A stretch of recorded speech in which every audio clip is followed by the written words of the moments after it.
And I'll restart recording. All right, we're officially starting the talk today and the hangout on high-level persuasion. So you guys, if you missed this, if you're on a replay right now, we're just having a conversation a little bit about how I sold over $100,000 in courses in over 5 months. I mean, now it's about 200,000. It's in about 8 months, but and how I taught my friend to get a girl to spend the weekend with them in less than 10 minutes that he just met. That's a good one. That's a good one. I don't know how much I can say on recording, so I'm going to be a little bit more PG. How many of you guys here are ready to learn some of the stuff that we were just talking about, how I accomplished it, and some of the techniques I used to accomplish what I just did? I'll just keep it at that. Joe is ready. Jacob's ready. Christopher is ready. Trevor's ready. Nick's ready. Juan is ready. Anthony, David, you got another David here. Derek, Lawrence, Jordan. All of them are ready. Let's give it to them. All right. So first thing in persuasion. Now, look, I'm going to tell you guys. First, I'll tell you a little bit about me. All right, and I'm going to be honest with you. I don't hold back. I'm pretty blunt. So I hope bear with me on that. I usually give a little tough love. Matt's a little bit more of a practical, logical guy, where I'm kind of more like a Tony Robbins, like in your face kind of guy.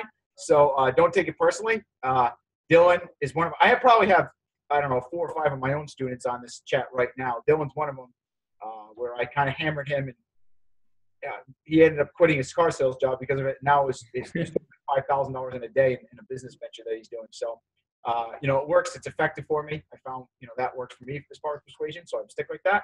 So I'm going to pick on someone right now. Who is N.R. Carcella? Okay. Who's who? N.R. Carcella. Someone on here. Can you mute him? That's Nick. Hey, okay, cool.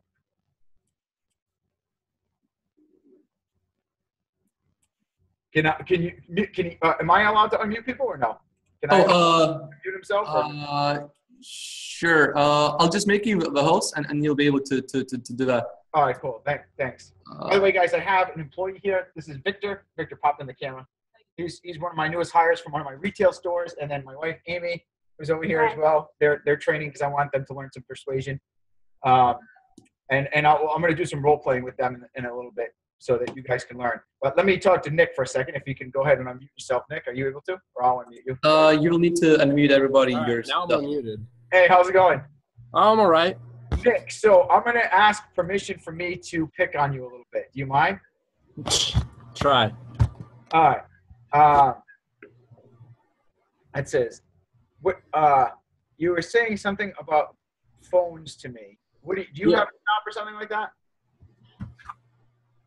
What is that? iPhones. Okay, and what do you do with them? iPads. I do mostly repairs, but I do sell them too. Okay, cool. So Nick was giving me quite a few messages, if you guys scroll up, and was hammering me as soon as I got on this chat. Okay, now, so if you guys want to persuade people, one of the things that's very important to teach you today is you may want to gather some feedback and data about what they want before you try to present it to them. Okay, so let me share my screen, and I'm going to show you guys a little bit about what I'm talking about here. So there's 3 parts to persuasion. Okay. And I'm just going to go through this. I'm not going to break this down. I like to do like real case scenarios. I find people learn a little bit more with this. So we're just going to pick on Nick and use him as a guinea pig. Okay. So 3 parts of persuasion: strategy, attraction, and closing. All right. Now this is stuff you've never heard anywhere before. This is stuff that I've learned myself through over 20 years of running businesses, being a top salesperson at selling. I'll tell you a little about myself in a second. But I feel that Nick, I'd help him out. This is a good example. Okay. So first thing is strategy, is gathering data, right? Do your research and plan ahead of time. Gather data and feedback by asking questions, right?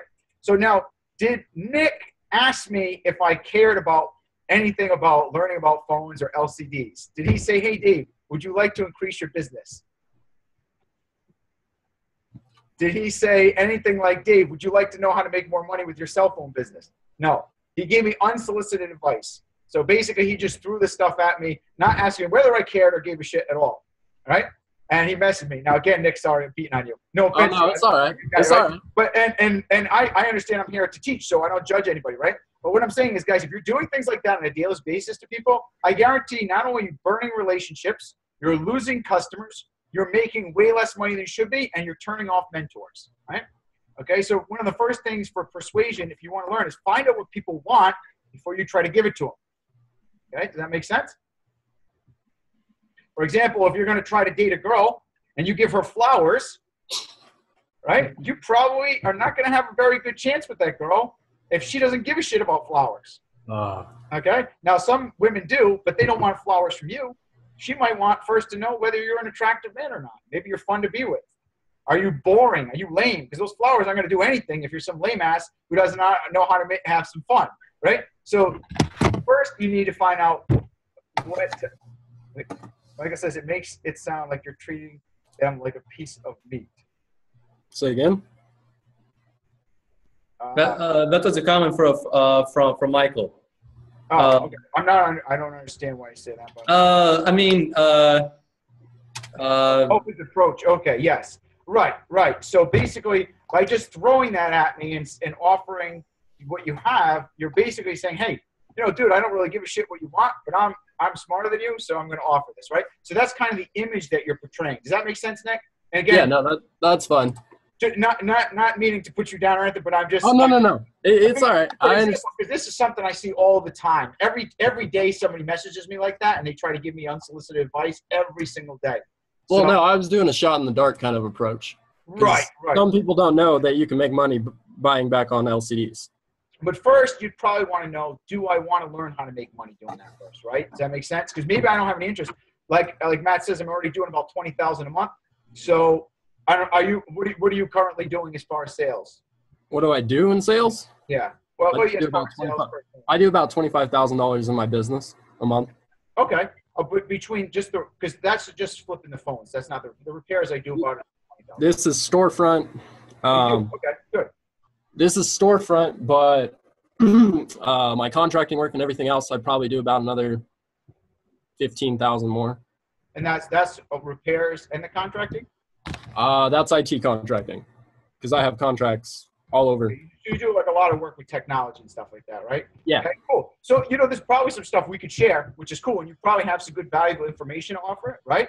But the way you approach me on that is probably not going to get my attention too well, right? So, babe, again, if you had said, hey, Dave, how's it going? I'm in the technology business myself. I got a cell phone store as well, right? Now, you give me a little bit of value and some information to work with. So I go, oh, cool. This guy, Nick, is saying hi. He's in a cell phone store, right? Then we get into a conversation, and then maybe we trade some advice. So, again, not trying to force advice on Nick here, but using it as a good example as far as persuasion for you guys. All right. So I'll leave you alone, Nick, now. Fair enough. Does anybody have a question on that? Has anybody done that before? Anybody had someone offer them unsolicited advice, or has anybody ever done that to somebody else in the past? I mean, I'll admit I've done it too, so don't feel bad at all. We've all done it. I did it a lot in the past. That must be everybody. Yeah. Okay. Yes, on both ends. I'm getting messages right now, Dylan says like that. Okay.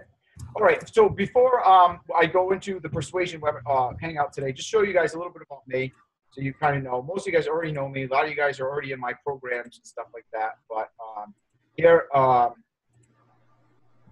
this is so far business for the month here. You guys all see my screen? Yep. So here's May 1st to 16th. This is my PayPal statement. So far, we're at $15,663 for the month. This is my Stripe account, $7,229. So for the month right now, about $23,000 in business. Now, that doesn't include the cash that we've done. So in my stores, we probably did about $6,000 or $7,000 in cash as well, something like that. Because I own 3 retail stores as well. So we're probably about $30,000 for the month. This is my YouTube channel. If you guys haven't watched it yet, it's Win It Life with Dave. You go ahead and subscribe if you want to learn some free stuff. Currently, I'm at 5,849 subscribers, 350,000 views. I started this YouTube channel up about last year. Matt was helping me when I first got it started on this. And if you really want to laugh, go back to some of my early videos and see the ones that have 30 views. Now I've got videos like this one, 170,000 views, 51,000 views. to 11,000. You know, these are the average views of my videos now, 30,000. But when I first started, it was pretty bad.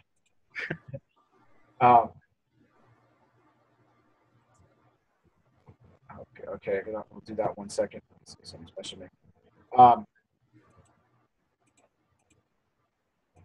So I sell online courses, as Matt said, and then so I have an eBay phone flipping course where I teach people how to flip phones and make money, and then I have an iPhone repair course, and I own 3 retail stores, Buy, Sell, Fix. We're now officially a national franchise. We got a first franchise owner opening up in Ohio, in Cleveland in the next month, which is pretty cool. And I also have a parts company called Buy, Sell, Fix Parts. So by the way, Nick, if you're interested and you want to order some screens at wholesale prices, I can also order from me if you'd like. All right. So now that I've introduced that, let's see. I'm trying to think what the best thing, because again, I like to do case studies for most of this stuff. Would you guys want to see an example that I did last night? I was doing a group chat last night, and one of the guys that's on this chat right now, his name is Josh. He's one of my course members. And he had a guy that wanted to sell him a MacBook. Now, what we do is we buy locally from Craigslist, and then we flip it on eBay, right? So this guy, Josh, said that he wanted help closing a deal with this guy. So I was like, get me on the phone with him.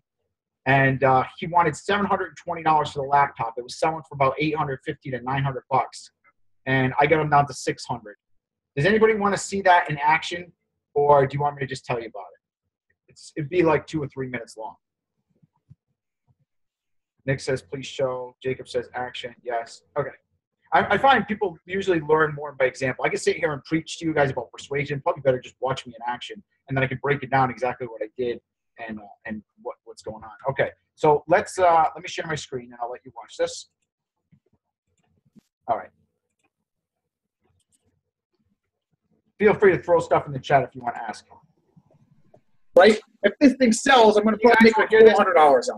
So I'll blow $80, and you know what? The more things we buy, the better we get at it. It's just how it is. So don't be afraid to take your chances, and because you'll make way more than you're going to lose. Promise you.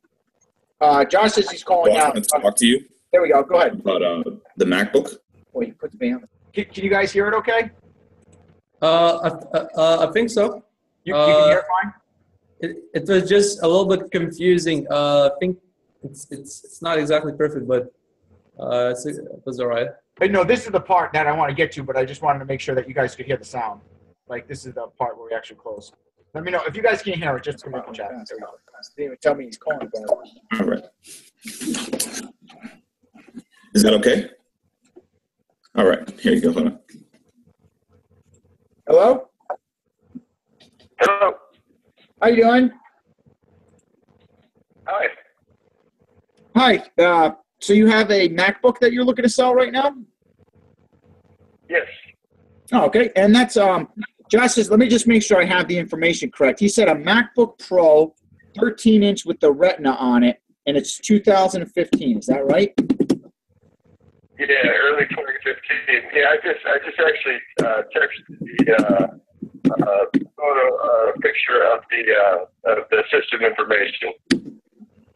Does that one have the model number? It's like got an MCLLA number or like an MDLL something? If you have that would be really helpful.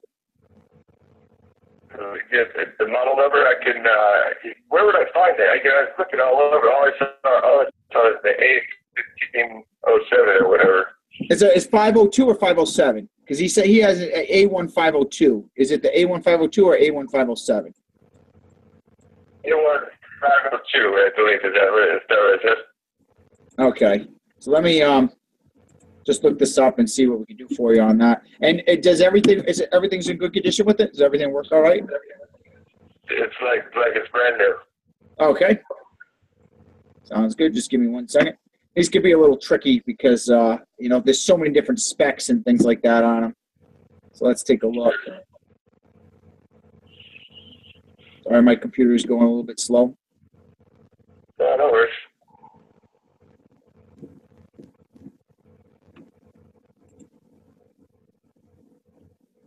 Okay.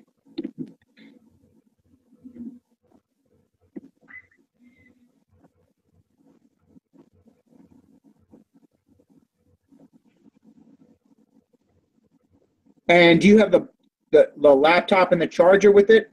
Would you have the box or anything with it, or just the laptop and the charger? I don't have a box. I have a charger and a wireless mouse. And okay, you have a charger and the mouse with it? Yeah.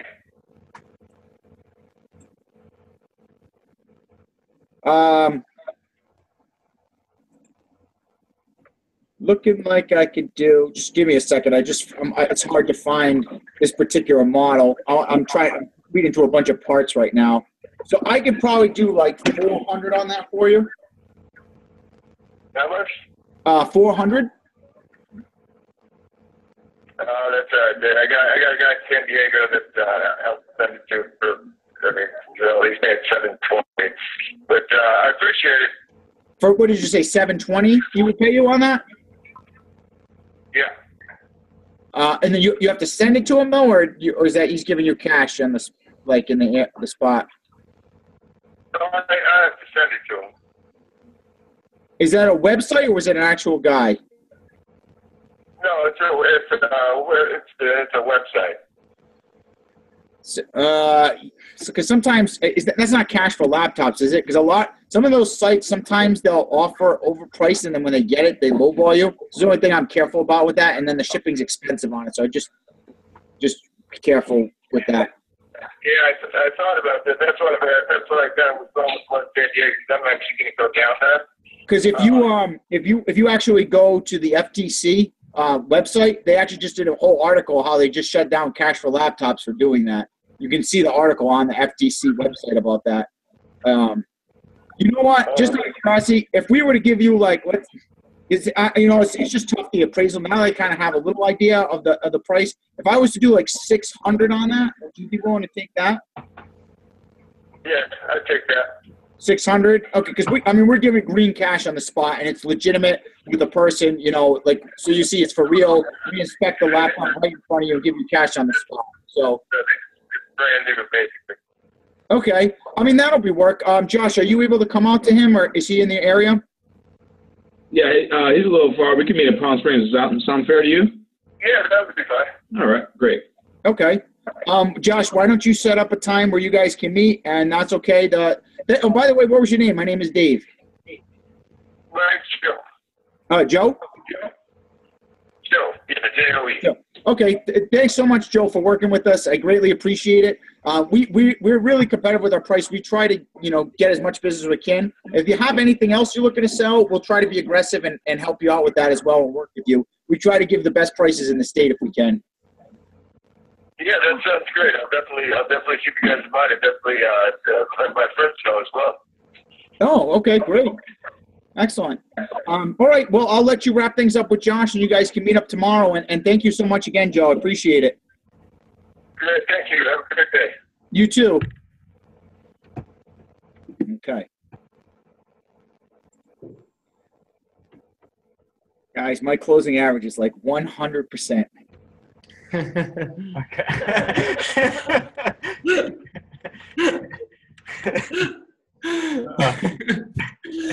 I literally thought that was not you right now. I literally thought that was you right now saying that live. I'm a little cocky, but it's pretty true. My guys have seen me. I'll get right on. I've only missed maybe once in 3 months. Imagine that. Like every call you guys got, you got a deal like that. That's a $260 profit on that laptop, guys. We get calls like that all day long, and I'm closing them. So, like, how many people here would like to do that? Now, I'm not selling you on flipping phones, okay? This is about persuasion. It's about closing people when they don't want to do something, and you close them how they do it. That guy wanted $720 and was ready to just hang up on me, right? Now, most people that take my course would have been like, okay, well, what if I do 600? What if I do 650? And they would have immediately thrown him an offer, and they would have probably lost that deal, and it would have been ineffective. Okay, so I like to break down some of the things that I did in that in order to close that deal. But first, I'm going to teach you guys a little bit about persuasion and sales tactics and why I have such an amazing closing ratio. And then we'll break it down and do a real life example of what I did there to get that deal with that person. Okay? Oops. Oh, sorry. There you go. Shut that off. All right. All right. First off, let me ask you a question. I want to test you guys right now because I can usually judge the income of someone by their people skills and their persuasion abilities. How many of you guys here are doing less than $50,000 a year? Because I also want to get a little bit of feedback on what I should teach you guys. Don't be embarrassed. It's okay. We're all going to start somewhere, okay? Okay, so we have a lot of people that are in a beginner phase, up to $50,000 a year. Okay, how many guys make it between $50,000 to $100,000 a year?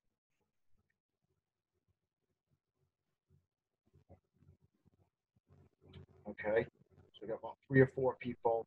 A lot of people doing under 50,000. A few people, it could be revenue or profit. I mean, if you're doing drop shipping, that doesn't really count because there's very little profits with that. But like, if you're doing, substantial margin, I would say profit. If you're doing less than 50,000 a year, profit. 50 to 100,000 a year, profit, and then 200,000 a year in profit or more. Profit-wise, you're doing 270,000 a year. Okay, good. That's pretty decent. All right. Usually, I found that if someone is doing less than 50,000 a year, they usually have pretty low persuasion skills. If they're doing between 50 to 100,000 a year, they're okay. They're decent. They're like average. And then, it takes pretty high level persuasion to be doing $100,000, $200,000 a year. Now, Nick seems like he's doing good, so I guess I picked a bad example on that one. Maybe we just get off on the wrong foot.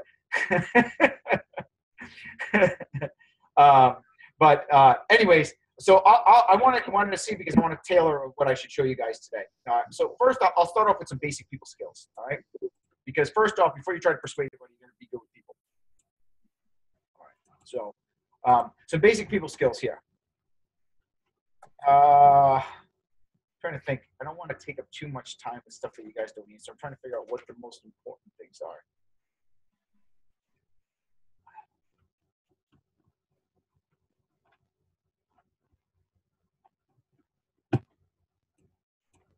You know what? Let me do this actually instead. Let me ask you guys first. What are your biggest challenges right now in persuasion? Let me know if it's trying to sell customers, trying to find a mentor, trying to get more dates, and then I'll custom tailor this a little bit towards that. Because I've got the thing about persuasion is that there's so much I could cover that I could literally do a hangout for the next year for an hour on every one of these topics. So I can only give you guys so much information. I'm just trying to break it down a little more specific. Josh says mentors and customers. Michael says persuading employees and team members.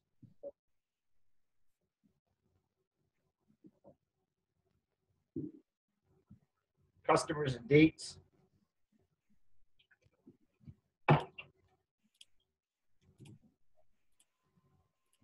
Customers, getting customers.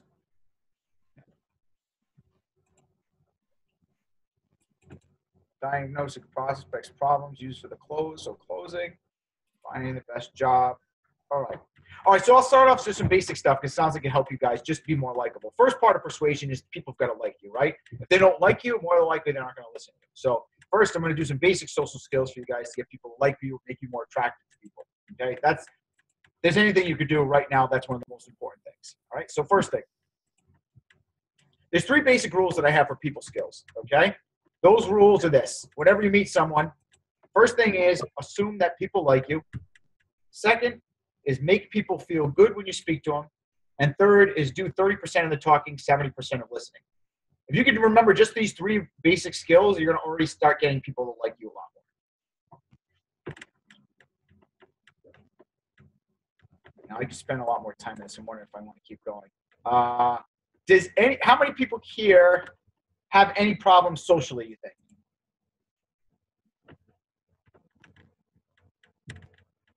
Lauren, okay. Have you guys ever felt when you talk to, like, let's say you're at a party or a networking event, right? And, for example, you feel like you are kind of the outsider, or that is the cool group. Or, if you're going to approach a girl, like, oh, that girl's too good looking for me. Has anybody ever had these feelings when you're in an environment with other people, in a party, a social atmosphere, or whatever? Okay? If you haven't, you're lying right now, or you're just not participating. I'm pretty sure at one point we've all felt like this, including me. Okay, I was absolutely terrible with people when I was younger. I could not get a date to save my life till I was like in my 20s, and then I learned and I got really good at it. Okay, so I was horrible before. One of the biggest things is people just, they automatically look at those people if they're having fun and they're enjoying themselves, and they look and think like, oh, that's the cool people. Those are who I want to talk to. They assume that they're not good enough already, and that's a big mistake. If you want people to like you, you got to just assume that they like you originally, or already know that you have value to offer. Josh says, David, are you an ex-pickup artist? I don't really like calling myself a pickup artist, but I've done very, very well in the past. We'll just put it that way. And I train dating coaches right now. I train high-level dating coaches.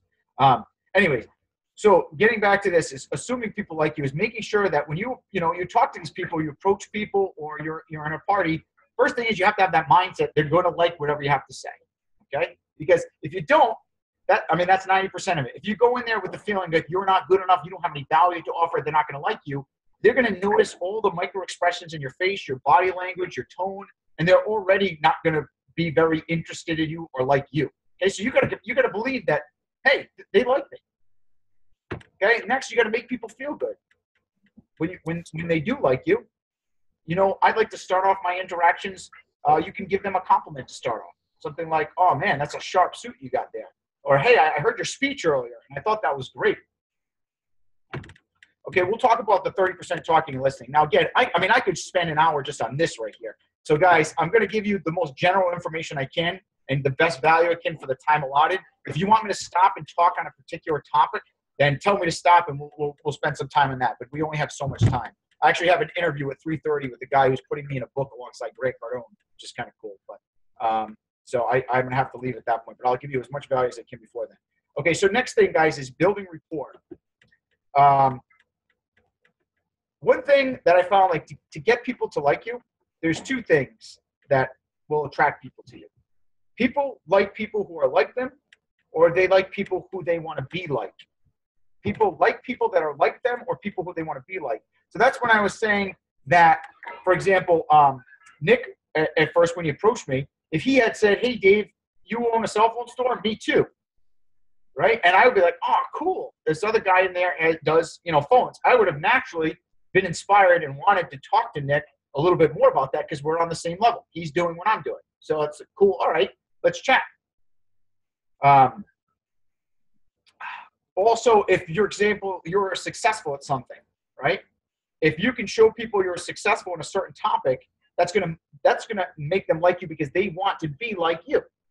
So if you're good at something, and let's say you're doing a speech, you can win over your audience by showing that you're really good at whatever you're talking about, so it inspires them to like you more. Okay. There's other parts of this, but again, I'm just giving you guys some of the basic examples I can right now because we don't have time for this. I did an entire 2-hour webinar just on this right here last year, so I'm giving you just some of the highlights. Okay. And maybe I can upload this, guys, but this is my content, so I appreciate you if you don't steal any of this information or use it, if you want to use it for your own self, that's fine. But I'm putting this in a book that I'm gonna have in the future. Okay. So some basic people skills, guys. One is when you're around people, don't complain or criticize anybody. One of the biggest turnoffs for me is when someone badmouths someone else to make themselves look better. That just reflects poorly on them. Or if they complain about life, it's not usually attractive. Most people want someone that's thinking positively and is more results based than someone that's going to bash other people. So be careful what you say about people when you're around people. I like to give compliments. So always look for opportunities to praise people whenever you can. A compliment never hurts as long as it's genuine. Don't be fake, okay? So when you meet someone, if you're fake compliment, it'll do the opposite. It'll actually turn them off because they'll be able to tell if you're giving a fake compliment. I'm sure you guys, we've all had someone, be kind of fake to us in the past, right? And you can kind of smell it a mile away. So be genuine. And if, it's also, if someone, does something that you don't like, it's better to also be genuine and kind of let them know that, or, not respond in an inauthentic manner. Sometimes better to be like, oh, that was a little funny that you just did that. Because it's real. Nobody's perfect. So when you call them out, they see that you're a genuine person. You're honest. Here we go. Do not give unsolicited advice or opinions, even if you are an expert. Always ask for permission before giving advice. One of the biggest rules I found, and I used to make this mistake big time in the past, I would always used to shove my advice in people's face without them asking if you mind if I even do this, okay? So even before I kind of put Nick on the spot, I asked permission to kind of criticize him and put him on the spot before I did do that. Also be genuinely interested in everybody you meet. I know a lot of guys, especially that I teach in the dating niche, and one of their biggest issues is that they're only interested in people that like can help them, rather than being interested in everybody they meet. You never know when that opportunity is going to come where you meet someone that, you know, something might come up from that. You know, if you're trying to find dates right now or something, and you're kind to this lady, this old lady you have no attraction to, but you're nice. Maybe she has a gorgeous daughter she hooks you up with. Or maybe some weird chain of events happens where you help someone out and then you bump into their friend who, you know, you really click with. I don't know. But it's always good to be interested and always make people feel good about that, no matter who you meet, whether it's the bum on the street, the person who serves you coffee, or the guy that's a millionaire. You just never know who you're going to bump into, okay? Always use people's name when you're speaking. And whenever you're trying to sell or you're trying to convince people to do something, always try to avoid an argument as best you can. An argument, nobody ever wins in those, even if you are correct.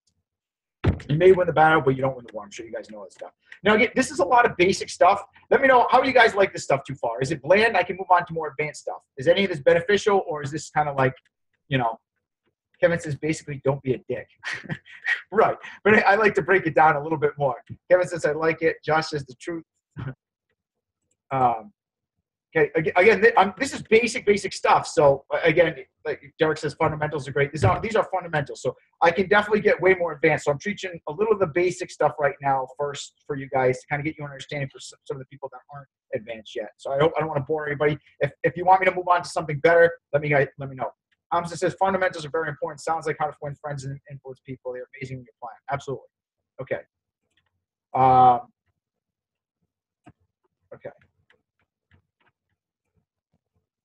Let's stop on this for a second and let's get into the persuasion part of it. Trevor says, let's take it even further. Okay, so let's go into the high level selling. Now, persuasion is everything, guys. Persuasion, you need persuasion whether you're selling a deal. You need persuasion to get dates. You need persuasion to get a mentor. Everything you're doing, persuasion should be part of your life if you want to be successful, okay? Even when you're married, I have to persuade Amy to be attracted to me all day long. You know, whether it's just by vocally or doing what it takes, persuasion isn't always just speaking to people. Persuasion is everything. Persuasion is your strategy, setting it up, making yourself the type of person that people are going to want to be with, finding out what they want and give it to them. Persuasion encompasses a lot of different things, okay?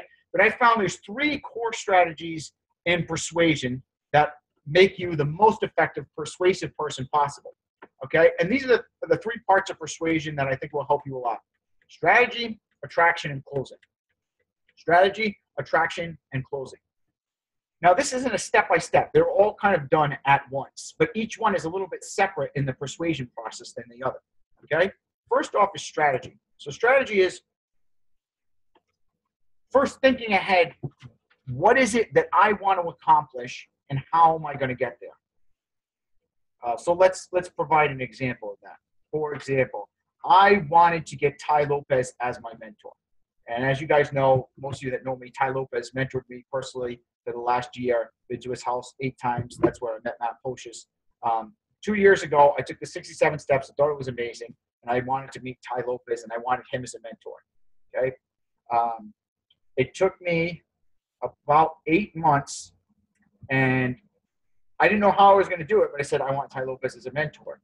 I figured, I thought to myself, what is it that I need to do to get Tai Lopez to mentor me? Because obviously this is no easy task, okay? So what I did was did my research and plan ahead of time.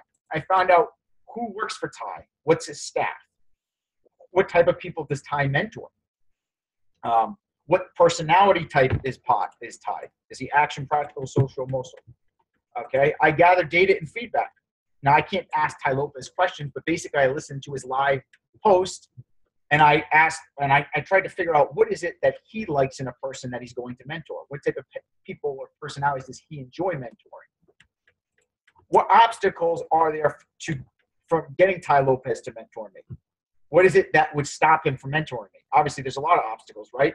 There's, thousands of people that also want Ty Lopez to mentor him. His time, the fact that he lives in LA and I'm in Rhode Island, which is 3,000 miles away, something like that, right?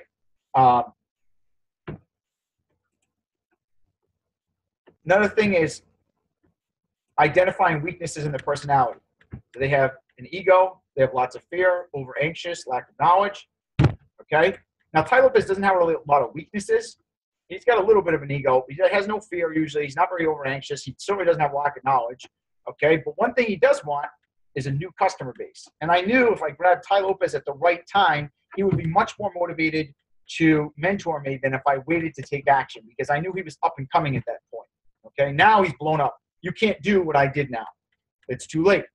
But I knew back then he was still up and coming and I would have a chance. So what I did was I followed him. I studied all this for about 6 months. And then I bought his course. And I figured this is the first way to get myself in the door. I remember James Swanwick called me on the phone, who's now another one of my mentors. And he was trying to sell me the accelerator program for $5,000. And at the time, I never spoken to Ty Lopez, never, got this close to him. But here I am with his staff on the phone, and I knew this was my chance. Now, it cost me $5,000 for his accelerator program, and I gave James a real hard time on the phone, and I bust him about this still to this day. But one of the things I was doing was I was getting James to like me, and I was building a relationship with James on the phone because I know he works for Ty. So, because one of the obstacles is going to be getting to Ty in the first place, right? So I said, look, I tell you what, I'll sign up for this program, but I'm going to be in LA next month. If you let me come to Ty's house and meet Ty, I'll sign up for the program. And he's like, okay, let me see what I can do. He's like, all right, would you want to sit in on a live call? I'm like, yeah, absolutely. He's like, you don't mind sitting there while we do some training? I'm like, no, that's fine. He's like, okay, you can come here on this date and you can meet Ty and you can come to his house.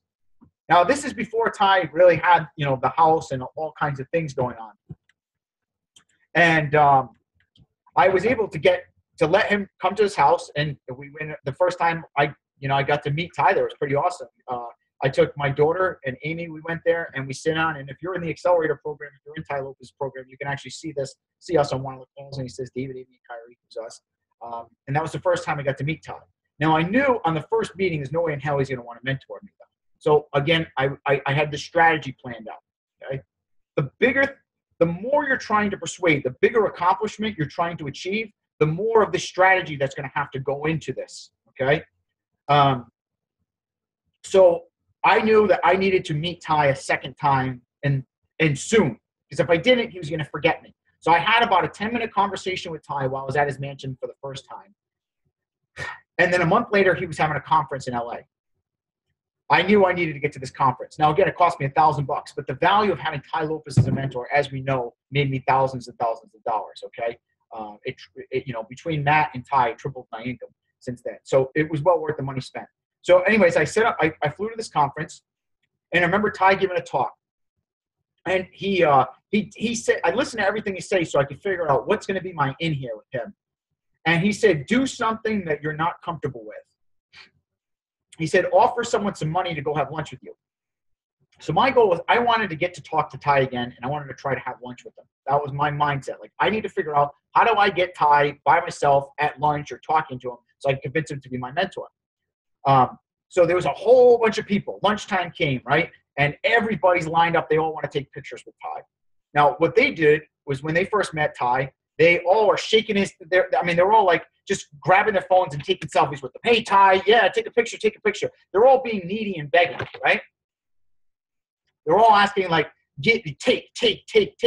So when I went up to Ty, I just shook his hand and I was like, hey, Ty, how you been? How's things going? And he's like, good. He's like, oh, you were at the house last month. I was like, yeah. Thanks again. We really enjoyed it. I was like, my daughter actually was teaching a lot of the stuff that she learned from your seminar. So I kind of made him laugh a little bit, joked around, and gave him some value. And then he's like, hey, he's like, look, we're going to lunch. He's like, you want to come?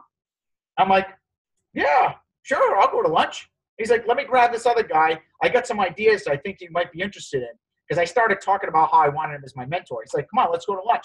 So he brings me back into the VIP room at the Hollywood Roosevelt Hotel. It was me, James Swanwick, and his staff. There was only 2 other guys that he brought into there. And I get to have lunch with Ty Lopez. And next thing you know, by the end of the day, I joined the program, he became my mentor and mentored me for the entire year. Got to go to his mansion 8 times, train with him for 2 days straight every time I went there. It was an amazing experience. You can't even do that now if you want to pay him $100,000. He won't do that. Okay? No, not bragging or anything like that, but I'm trying to use this as an example of, you know, something that you guys want to accomplish. There's more to persuasion than just basically selling people. You have to set yourself up for the right success. Okay? Let's stop right here before I get into the other 2 phases. Let me know how this is beneficial, if you guys are enjoying this or not. Is this helpful? Because I'm wondering, you know, if you guys want a mentor, I'm thinking that this might be some stuff that you guys can use to attract a mentor as well. Josh says, awesome story. Trevor says, very helpful. Okay.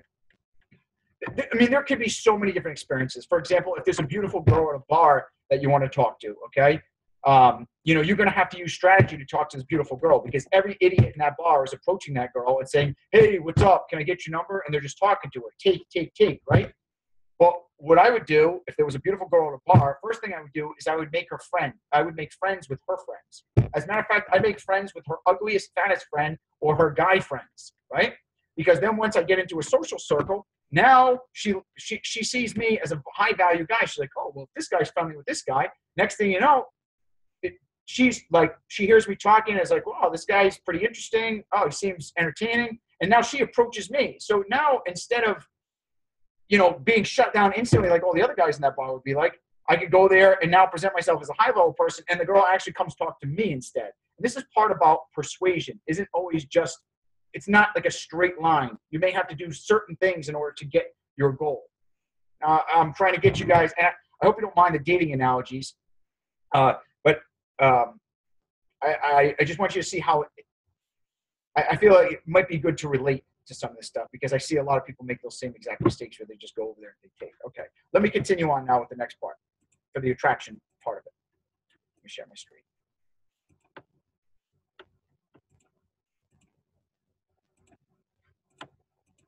Dylan's loving it. He loves my dating analogies when I talk about that stuff. All right. Okay, next is the attraction phase. Now, you've got to have all the strategy set up, right? But now you've got to give them a reason to want to do whatever you're doing, okay? I call it the attraction phase because I don't like the word selling. Selling to me means you like won over someone or you con them or trick them.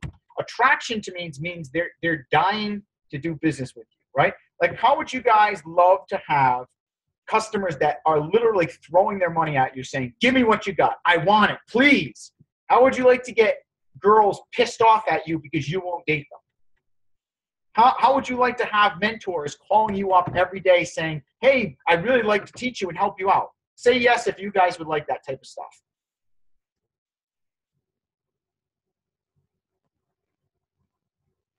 Looks like, yeah, we're getting quite a few yeses here. Okay.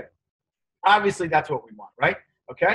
Now, that's what this phase does. The attraction phase is getting people so juiced up about whatever you're going to offer that you can't stop them. You literally cannot turn them away.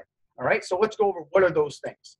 Attraction is first getting them to like you. Okay. Whoever you're trying to persuade, you've got to be a likable person first. So I highly suggest studying the fundamentals of social skills and ask yourself, are you practicing your social skills on a daily basis? Do you have a smile down? When I was selling $1,800 vacuum cleaners for Kirby Vacuum, I was the #1 person in the entire division and then became the #1 sales trainer in the entire division. I actually literally practiced smiling in the mirror for 10 minutes a day just to practice my smile. That's how hard I focused on the basics. Okay? Ask yourself, when was the last time you took your phone and you literally put it up to your face and recorded a 10-minute video of yourself talking every day? I promise that will do more for your social skills than anything, because you get constant feedback. And when you're talking and you watch yourself in the mirror on video and you're cringing, I can tell you that most people are probably cringing or feeling the same exact way. There's something off about what you're doing. Okay, so this gives you good feedback. If you want to see how horrible I was at speaking before now, about a year and a half ago, go watch my YouTube channel and watch the first videos, and you'll see a big difference. And all that is from being on camera all the time and using that and doing that same exact trick. Okay, so practice your social skills. Okay, next is you got to present your offer or product in the simplest way possible. Make sure your prospect understands what you're asking for, what you're offering. A lot of the time, people, when they're selling or trying to persuade, they confuse people. And I see this in advertising. I see this in conversations.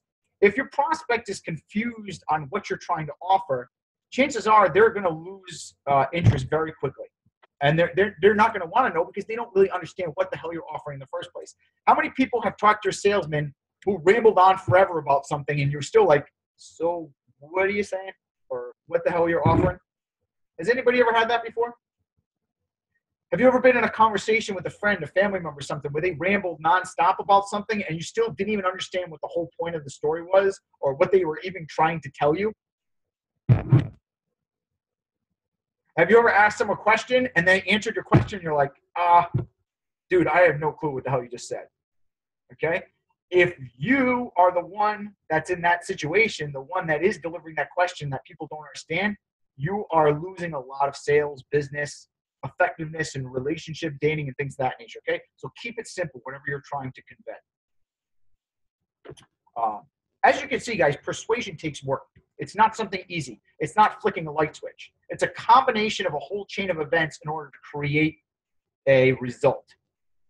So if you want to be persuasive, you're going to have to be someone that's a hard worker. You're going to bust your butt to do these things and practice. And it doesn't happen overnight. Nick says the art of the con. I mean, look, these can be used for good or bad. So the thing about these persuasion levels is if you don't use them for bad purposes, okay? A con is only someone that's really persuasive that is using it for negative purposes here. I don't do anything for negative purposes. I only do things for positive people. I'm here persuading you guys to be motivated and do the right things in life so that it can be beneficial to you, okay? And I've used my persuasion skills for bad in the past, and I'll admit, when I failed and I was bankrupt and doing stupid things, I did that, okay? But I'm not into conning people, and I have no interest in conning people on anything. Anytime that I sell people, it's always going to be a win-win, all right? As a matter of fact, it's right here on the opening steps of my persuasion thing, okay? Basic persuasion skills. Always go for win-win or no deal, okay? This makes the difference between you being a hero or a con artist. If you go for win-win, that means both parties in this agreement are happy. Okay. Josh says powerful shit. Do it for good. Absolutely. Okay. I mean, look, you can con people, but you know what? You're going to crumble eventually if you do the wrong things. Nothing lasts on lose-wins deals. A lose-win is when someone else loses and you win. Even though it may be temporarily beneficial for you in the in the short term, the long run, you'll never have a sustainable business like that. Okay. I don't do 50, 60,000 a month by screwing people. No way. So it's a win-win or no deal for me. That's it. And that goes with anything, with relationships, dating, my friends, with work. It's a win-win or no deal. If you're not happy with this, this relationship we have as far as a friend, whatever it is, then, we can either part ways or work it out until we're both happy. Next thing here, Josh has great value. Thanks. Appreciate that, Josh. Okay. Next, guys, is unwavering confidence in getting the deal. Let me go over these basic persuasion before we get back to the traction. I forgot to do this, actually. Okay. Persuasion, one thing is when you want to get these results, whatever you're trying to get, the first thing, you got to have the mindset that's going to happen. As a matter of fact, if there's one takeaway you guys can get from this webinar today, it's that 90% is your attitude. So if you screw up everything else, but you just have the attitude that whatever you do, you're going to get what you want, that's going to probably overcome 90% of the things that you need to do. Okay? Just having that mindset that, like, if I'm going to get Ty Lopez as a mentor, I'm doing it. Like, I didn't have a doubt in my mind. I just needed to know how to get Ty as my mentor, not if I was going to get him as my mentor. There was never a doubt. I worked relentlessly to get it.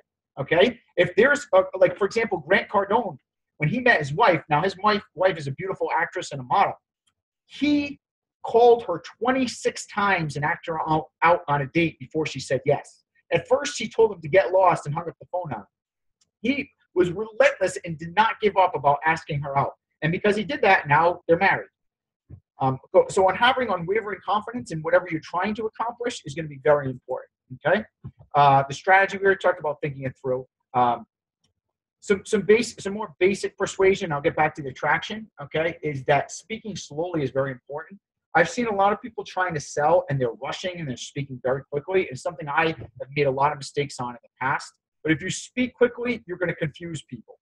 And just like the attraction part, if they don't understand you and they don't really you're making it complicated what the product you're offering is, then you're going to lose the sale. So you get them to understand you more by being slow, speaking slowly as you're talking to them.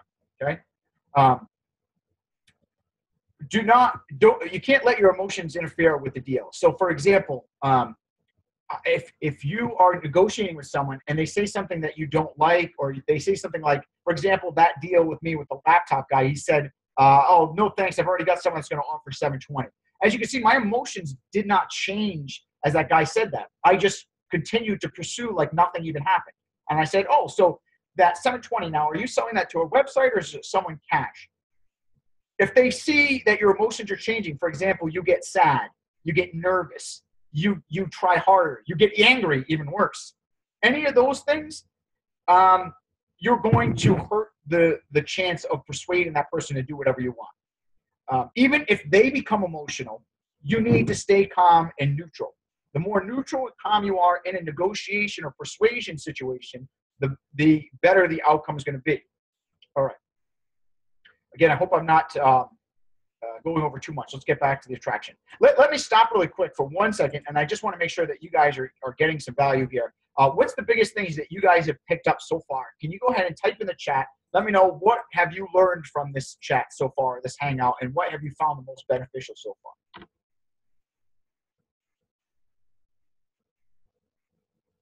Josh says win-win and offering value in situations, okay?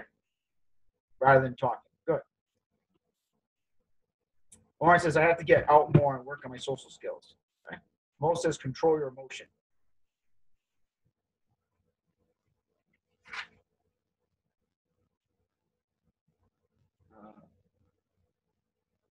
Friends, no customers. Not sure what that means. Angela says the social stuff. Kevin says unwavering confidence and planning a strategy. Videotaping myself for 10 minutes a day. Good. Kevin's really paid attention. Trevor says unwavering confidence to get the deal and win. Hamza says talk 30% of the time, listen 70%. Matthew says persistence. Derek says record myself talking. Josh says you are very certain with everything you say. Certainty is so key. Yes, certainty is very important. Confidence. Angela says social skills and smile. Juan says 3 basic rules of social skills. Trevor says videoing self on phone to practice. Okay. So you guys like the basic stuff a lot.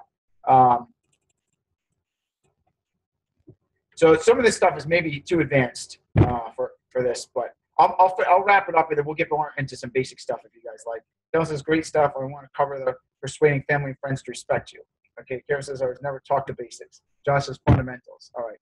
I might do another hangout next week, and maybe we can drill on this stuff. I kind of want to just introduce you guys a little bit to it, and then maybe I can do another hangout if you want on the basics as well. Great fundamentals of basics. Okay.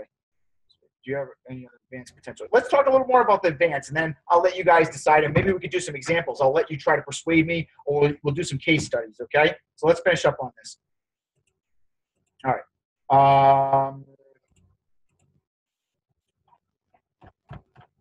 All right. So next, the attraction part of it, okay? Next is highlighting the benefits of your product. Oops, let me share my screen. Highlighting the benefits of your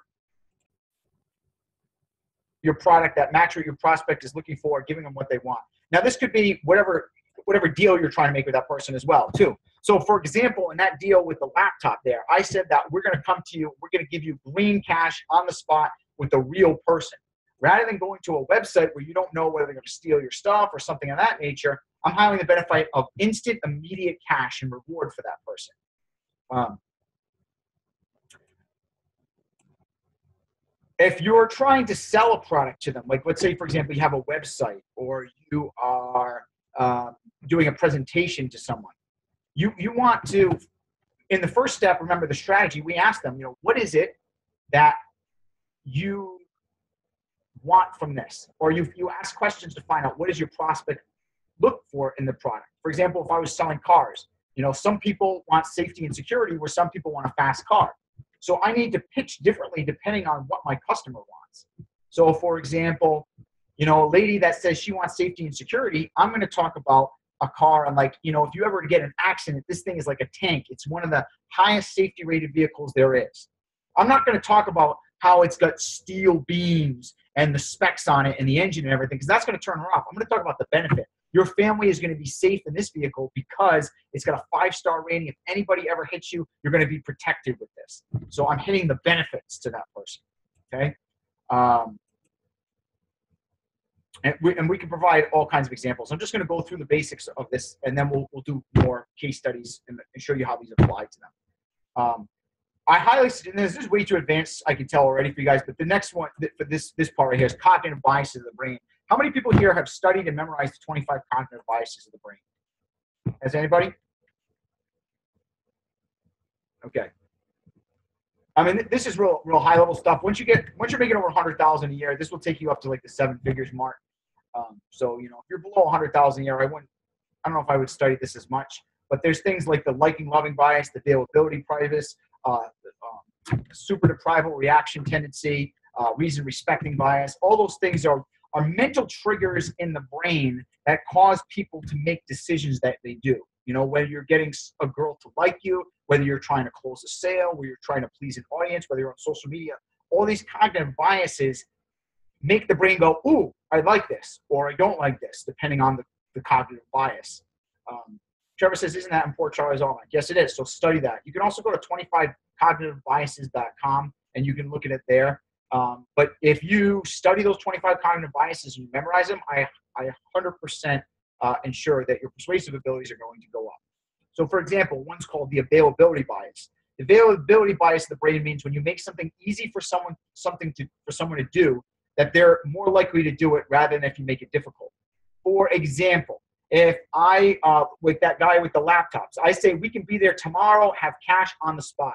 I'm using the availability bias because the other way, he has to package his laptop up, he's going to ship it out to a website, and there's a lot more work and hoops that he's going to have to go through to get that. But I'm making it more available by saying, I got it right here if you want. If you want feedback from a mentor, or you want someone to give you good, honest feedback. Have you ever asked someone for criticism and asked, what is it that I can improve? And they're like, oh, I don't know, you're good. They don't really give you any information. It's because nobody wants to hurt your feelings. But if you make it available and you're like, okay, what are the top 3 things you think I need to work on? Either my social skills, my the way I dress, my eye contact, or maybe my breath or something like that. If you give people like some choices for you to pick on, they're like, well, I wasn't going to say anything, but your clothes probably could be improved on. Or, well, when you talk to me, you kind of rub me the wrong way. So that's the availability bias. You're giving them chances. You're making it easy for them to help you and persuade them, okay? There's so many different things. I could talk for hours on this stuff, okay? But just giving you guys the basics. All right, let's continue on. Another thing is, and this is a little controversial, is playing to people's weaknesses. Whenever you're in a negotiation or persuasion ability, people have certain weaknesses about them that if you can hit those weaknesses, you'll have a much better chance to close them. Now, look, this is not to close people for bad, okay? This is only used to close people for good, because if you're a bad person and you want to sell people, you can con them by playing to their weaknesses.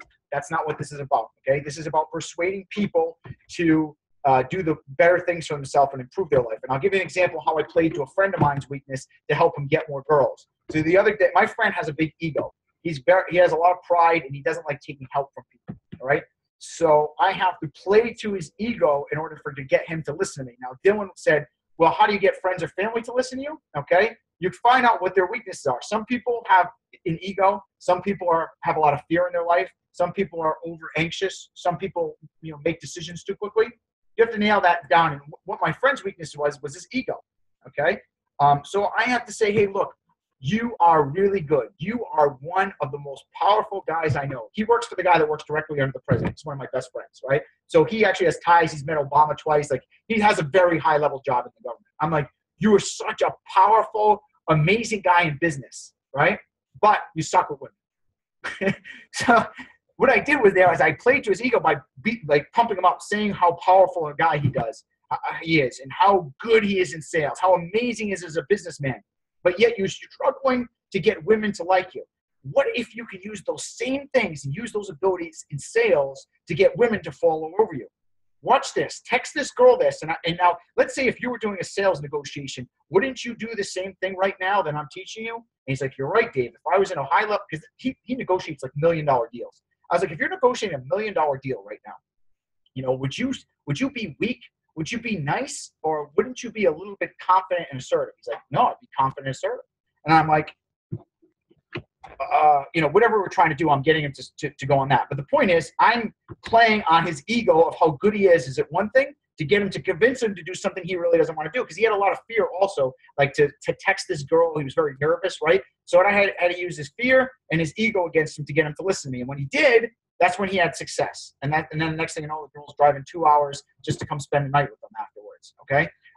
Now, this is just one example. There could be a lot of different things. Maybe you're not happy with your spouse. You want your spouse to change. Maybe you're not happy with the way that your brother or sister treats you, your friends, however, okay?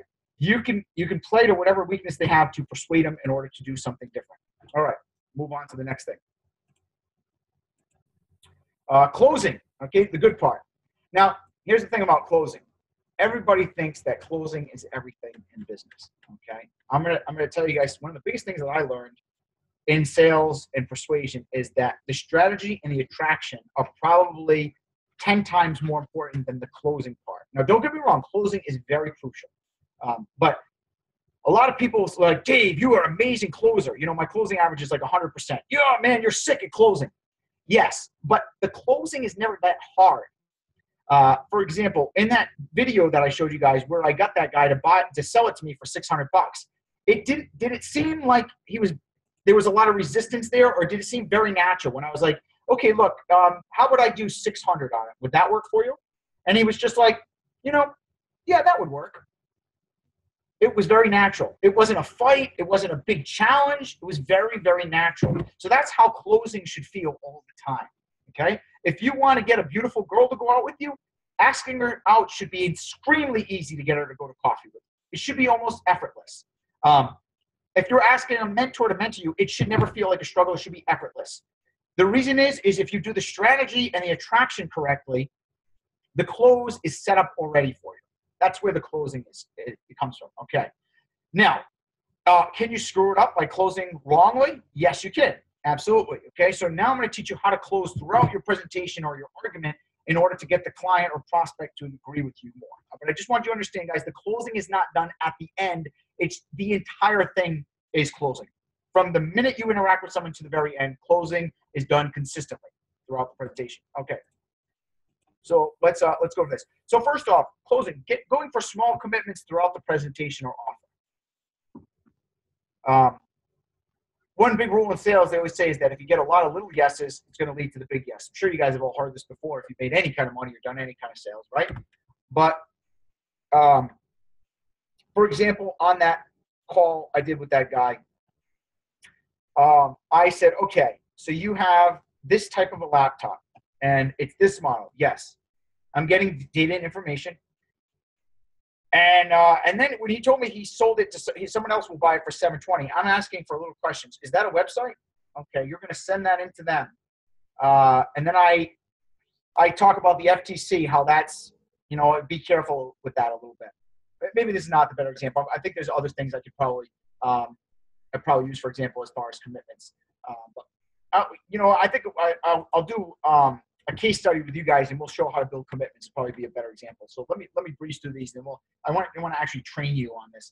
Let's see. So judge the warmness of your prospect to saying yes, and then if you have to, rebuild the information. So this is a big thing that I use all the time. Let's say if someone says no to your agreement, the reason they always say no is either you haven't got them warmed up to your presentation enough so they have enough information to make the deal, or they don't believe you, they don't trust you, or they don't see that you don't want it bad enough, you're not confident. It could be one of those things.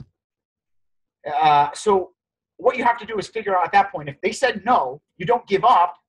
You have to figure out, okay, well, how warm is my prospect on a scale of 1 to 10?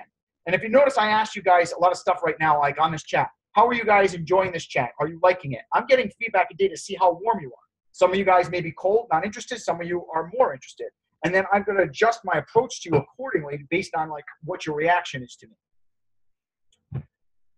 Never show disappointment. I already talked about that in the emotion. Show confidence in yourself by asking multiple times. So one thing that people just don't do is just ask people to buy multiple times. They're doing a presentation, but they're never saying, hey, do you want to buy it? When I train a lot of guys like on dating and stuff like that, they'll talk a girl's ear off for 20 minutes and never once ask, hey, you want to go get a coffee? Hey, you want to go check out a movie? Hey, you want to come with me over here? What are you up to tomorrow? Or they'll text her for hours without even asking. So, just asking is important. And I've seen a lot of salespeople, they'll sit there and talk with the client and never ask them to buy it. So ask people to buy.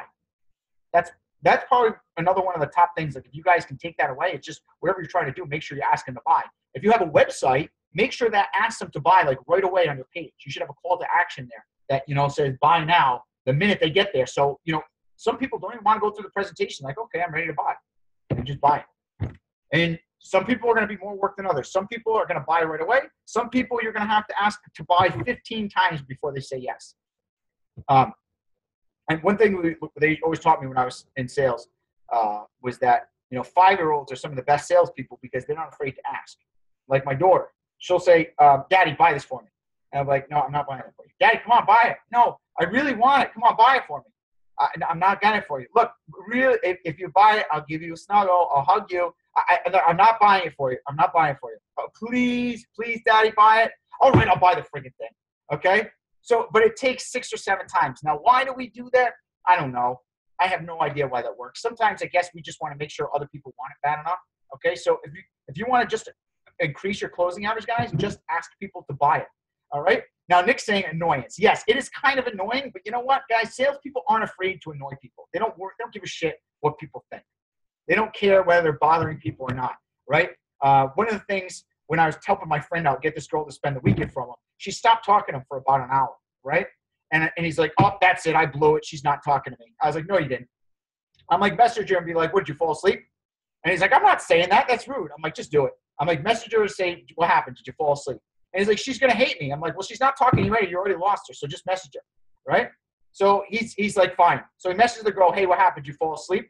She laughed. He got her back in the conversation, and bam, and next thing you know, she was saying all kinds of graphic things to him on the phone within about a half hour from there, okay? So again, just asking for the sale and being persistent is going to help you guys close more people. And sorry about the dating analogies. Just, there's some way I feel like I can relate to guys a little bit with this stuff. All right. Let's finish this up, and then I'm going to give a little more case study. Okay. The other thing is knowing the stage of the sales funnel where someone's at. How many people here know what a sales funnel is?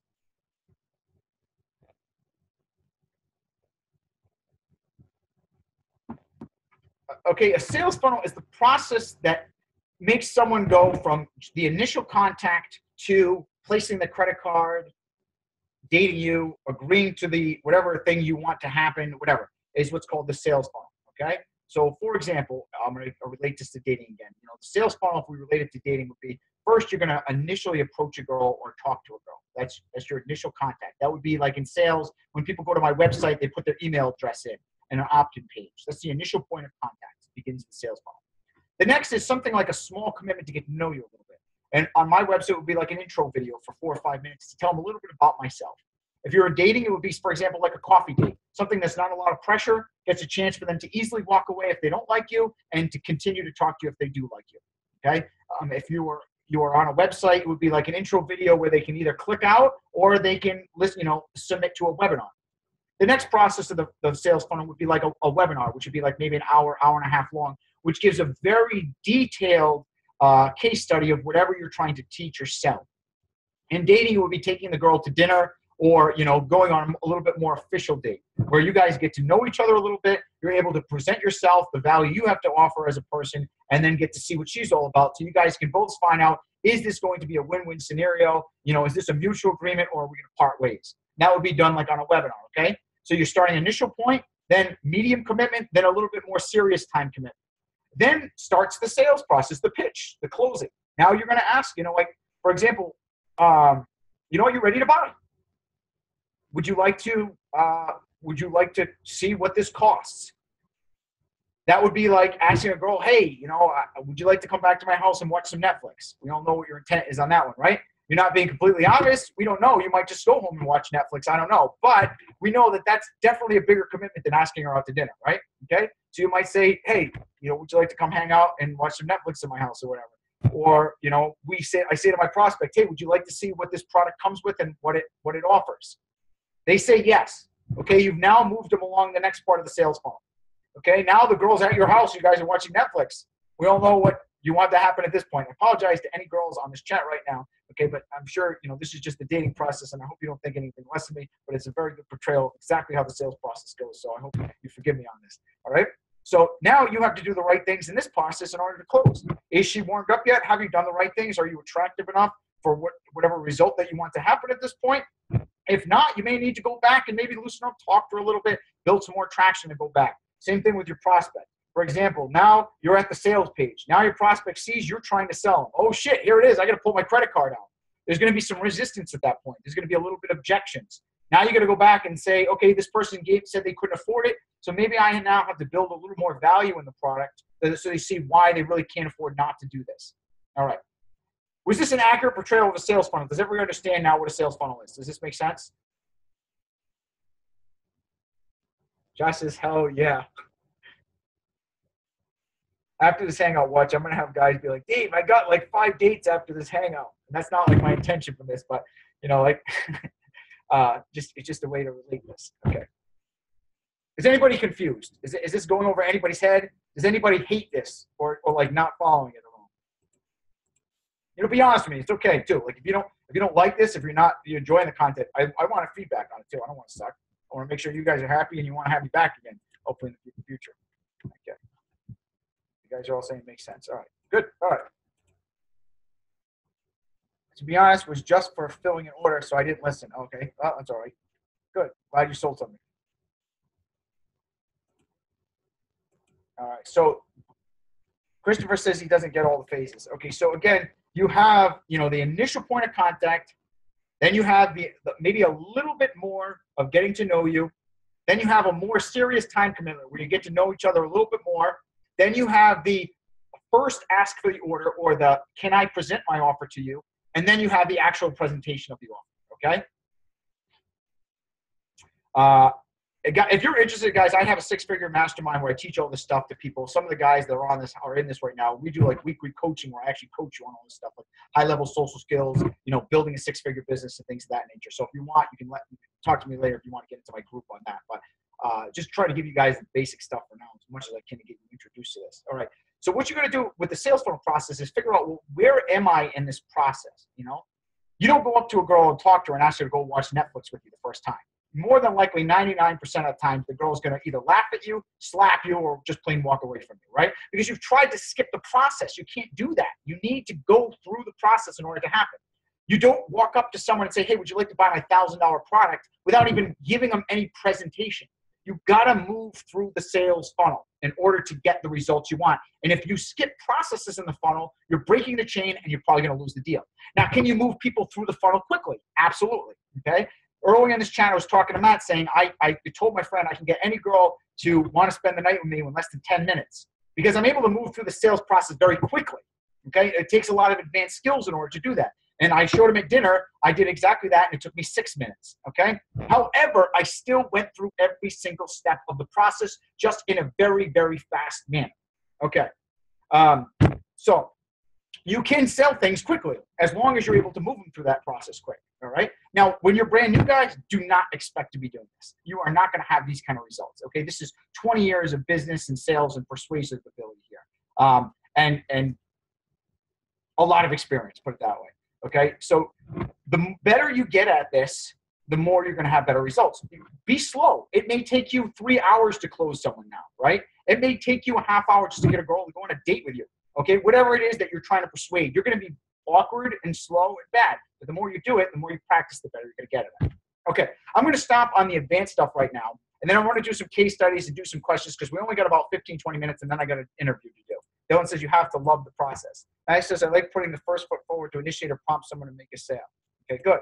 What I want you guys to think of some situations that you are in right now, and I'm going to pick a couple people, and I'm going to show you how you can close that deal or whatever situation in a very quick manner or maybe more efficiently.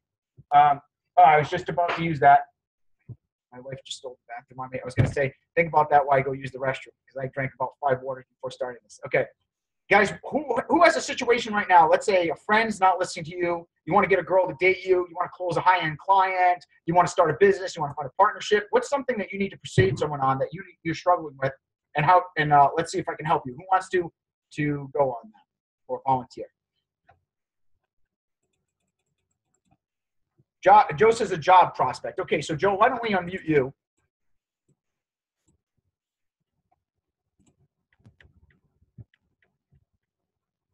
Angel says, lacking confidence in building my marketing business. Okay. We can help you out with that in a little bit. Derek says, trying to seek another round of investment. So, Joe, are you there? Yeah. Hey, David. How you doing, Hey, man? Joe. How are you doing? Yeah, good. Good to see you again, man. You too. Joe was actually in a millionaire mastermind that I was a part of for the last few months as well. And I met Joe here, and he just joined the academy. So, Joe, what is the thing that you want to use to persuade someone on? Like, what is your challenge? So basically, I had quite a good job prospect, and the reason it appeals to me is because it would still allow me a lot of time to work on my business. You work like a rotational thing. So I've already done a few phone interviews, and it's basically the captain of it's a yacht. It's the captain's decision, because obviously it requires, you're just doing it over the phone, and it requires him to fly me out to a different country whilst to have the job, if you know what I mean. So they've got to invest quite a lot in you before just on on your CV and on speaking to you and references. Okay. So, yeah, so good. Your challenge is you want to get this captain of the yacht or whatever to give you this type of job, right? Is that correct? And is that to be a cook? That's correct. Is that to be like a cook or something? Or what are you trying to get? What's the job? Yeah, it's a chef position. Yeah. All right. So here's the thing in persuasion, guys. If you're trying to find things, I'm going to teach you some persuasion skills, but I'm also going to teach you some principles that are effective for getting what you want. So in dating, again, I'm going to relate another analogy. One thing that I see that happens a lot is guys fall in love with one girl, and the girl doesn't love him back.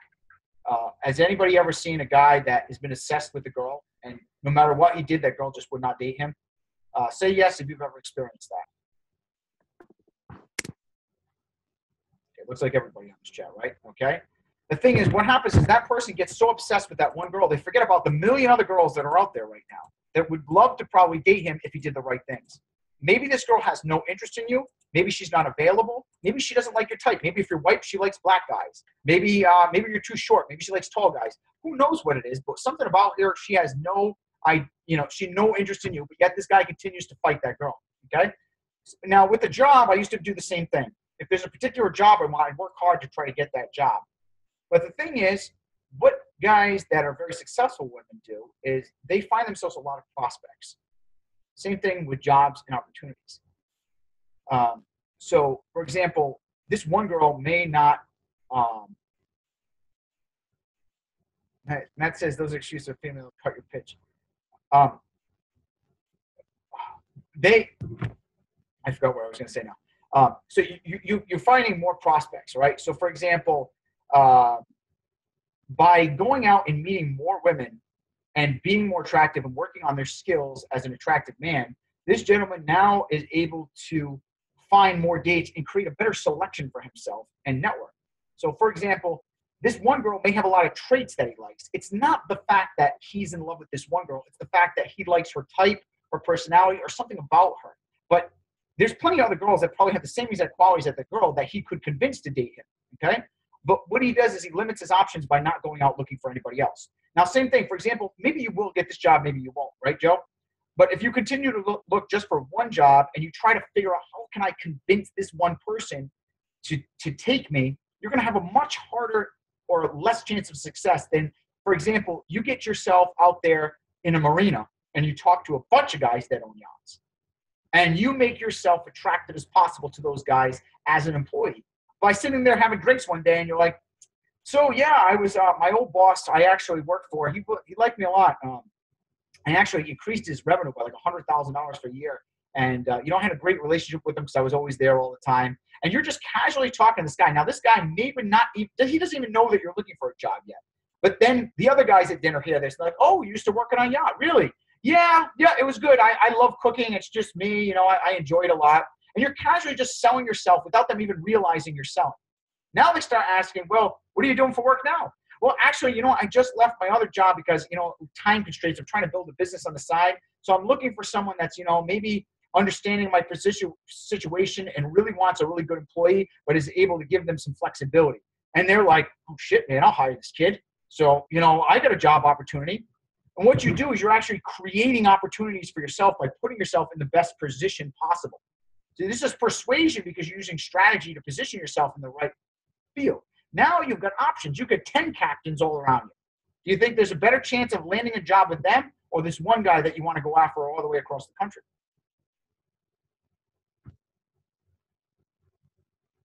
Joe, you still there? I hope I'm talking.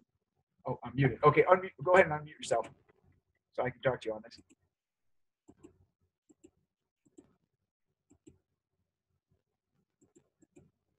Joe? Let me unmute you. Not sure. There we go. Go ahead. Hey, sorry. That's okay. Yeah, so basically what you're saying is you need to offer more value to them and like spread quite a wide net because because this job was more appealing than the other jobs I've seen. I sort of got a little bit obsessed with it, which is not a good thing. Right. And what's happening is you're putting the power in their hands rather than yours, and you're becoming more of a beggar than you are an attractive prospect. Does that make sense? So the equivalent of that would be, going up to a girl and be like, oh, please go out with me. Oh, I really like you or something like that. And she has no interest, but yet you continue to beg. But if, for example, you put yourself in a bar and you're just hanging out, you're talking, and, the beautiful girl next to you hears you talking to your friend and see, oh, wow, this guy's, seems attractive, charming, and stuff like that. And then you just say hi, and you start a general conversation with no intent to date her yet or anything like that. You just start, and then she sees that you're a quality guy, and maybe her girlfriends around you see, I'm sure one of them will want to date you. Right? And maybe that they have the exact same qualities as this other person that you like in general. Now, don't get me wrong. We don't know that, but the thing is, giving yourself options and more opportunities is going to have much better success rather than chasing one prospect. Mm-hmm. Yeah, for sure. Does that make sense? Makes a lot of sense. Thank you. Oh, no problem. Any questions on that? Was that helpful? Very helpful. One thing I was just going to say is I have actually been getting other offers because I was like really keen on this one. I've actually turned down a couple of things, but maybe it would be an idea to message him and say, hey, I'm thinking about taking this other job, but I just haven't heard back from you. Just to like give him like a sense of urgency with me and say, oh, this guy's got other options. Here's the cool thing about persuasion, right? Is sometimes you can actually turn a bad opportunity into a good opportunity, right? I always like to go with offers. For example, let's say, a girl that was really attracted, like was super attractive, and a guy tries to chase, had no interest, right? But the girl maybe who was like a little overweight or not as attractive loves this guy and is really into him, right? There's a prospect right there. He knows he's got 100% in, but he doesn't really want that opportunity as much, right? But what if he's able to persuade the girl to get in better shape, right? What if she now drops 20 pounds and looks as amazing as this other girl that he's interested in? Would that be a win? Yeah, well, yeah, absolutely, yeah. Right, right. So sometimes people don't look at their other options. So what if these other opportunities, people that know for 100% you've got an in on that, what if you could persuade them to give you almost the same deal as this other company is giving? Yeah, that's a good point. And I think there's some other people that they're chasing me a little bit. Yeah. I think there'll be some room for some discussions and some persuasion in that. So yeah, that's something I can look at for sure. For example, I've got guys that I've hired that I pay $100 an hour now, and I had another guy that wanted $200 an hour. And then they're like, "Oh, I'll do this work for you, Dave, and I'll do this." Now I know, finding good people is very difficult. But I knew they were good people, but I didn't want to pay $200 an hour.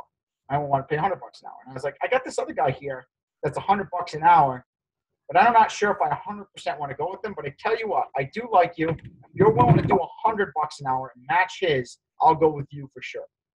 So now I take a deal that's, not ideal, and I make it into an ideal using persuasion abilities. Does that make sense? Yeah.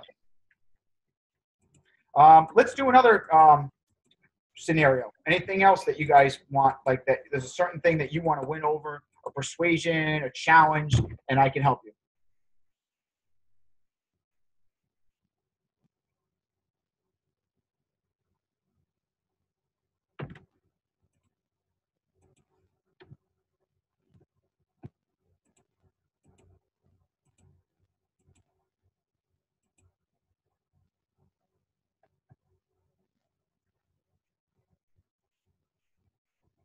I know there's someone there like, oh, I really want to do this, but I'm embarrassed and I feel stupid asking. Just do it.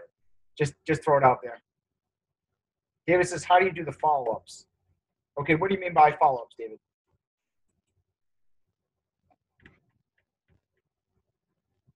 How do you follow up with girls and prospects?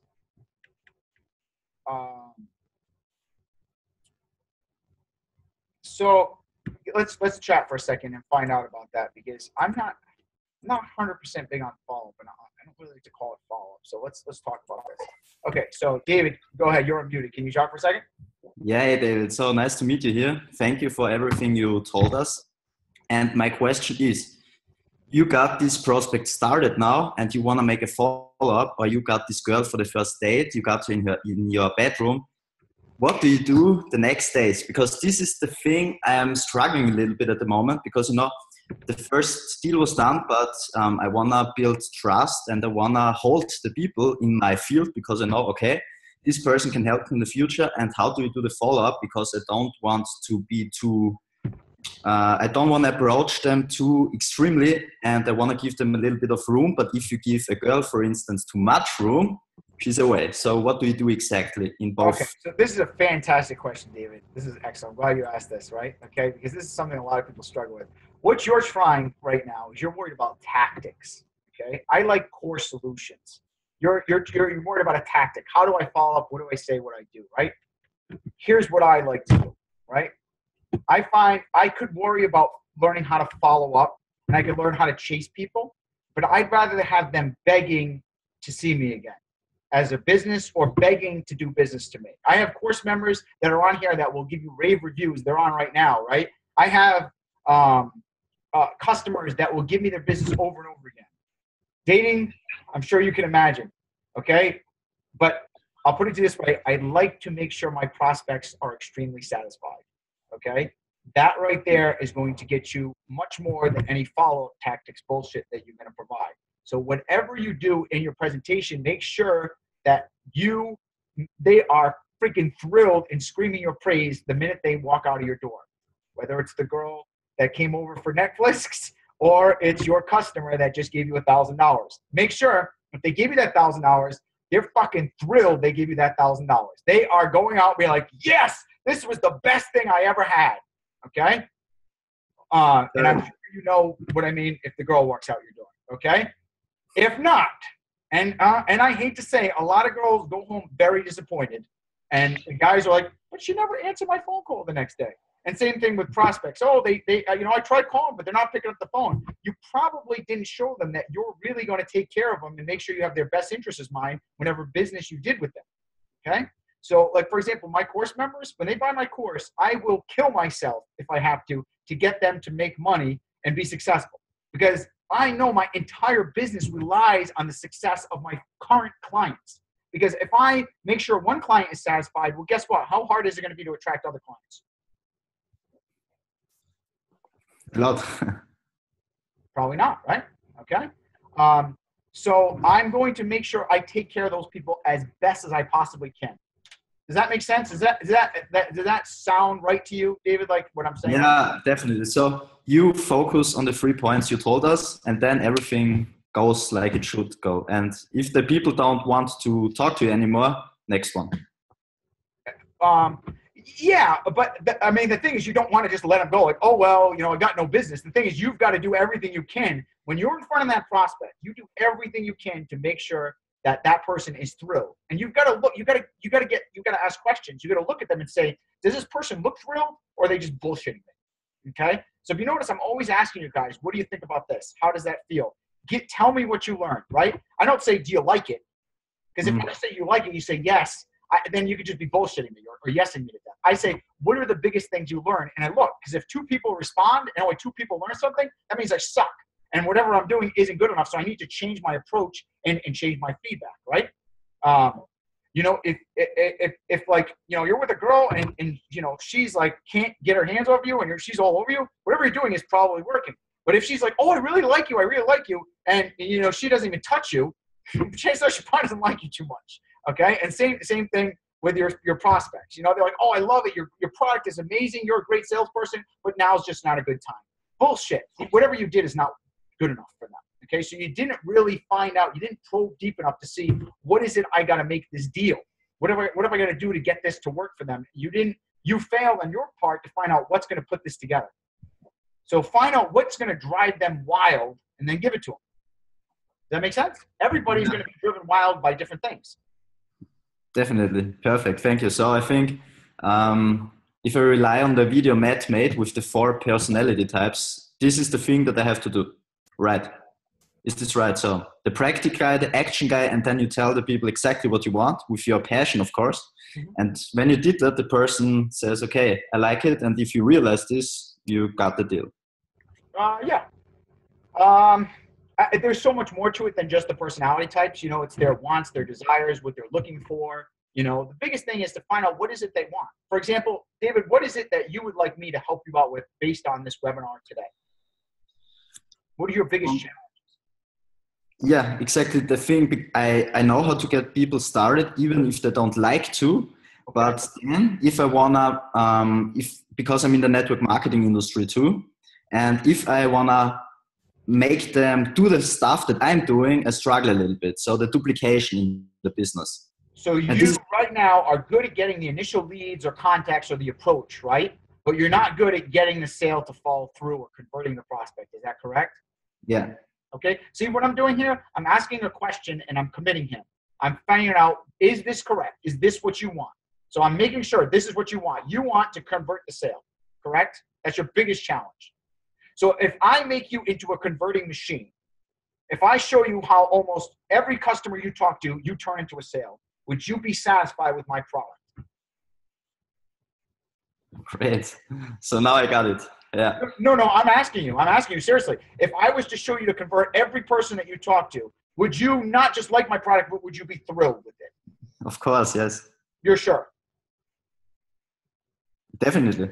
Okay, so there's nothing else that would maybe stop you. So like, if I say, okay, David, if I'm going to turn you into a converting machine, you are going to, like everybody you talk, you're going to sell them. You're going to be happy. You'll tell other people about my product? Yeah. Okay, so there we go, guys. All I got to do is show him how to sell, and he's going to spread my praise to everybody in the fucking world. Bam, there we go. Okay, it's part of my French. I just get fired up with this stuff. I mean, that's it. That's how it is. Now, what David wants might be completely different than what Joe wants, or what Angelo, Trevor wants, or what Josh wants, what Nick wants. Everybody has something awesome, different, okay?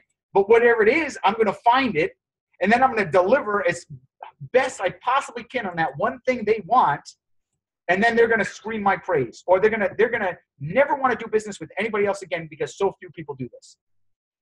How many people that you guys have dealt with, you've been frustrated because you wanted something and they just didn't give it to you? You're like, if they only just did this, I would buy the damn thing. Has anybody ever been frustrated? Angelo says, I'm fired up now. I hit a nerve with Angelo. So whatever the things he wanted, I must have covered because now he's into it. Nick says, oh, you know, of course, me. Okay. All right. So thanks for the advice. Yeah, no problem, David. Was that beneficial?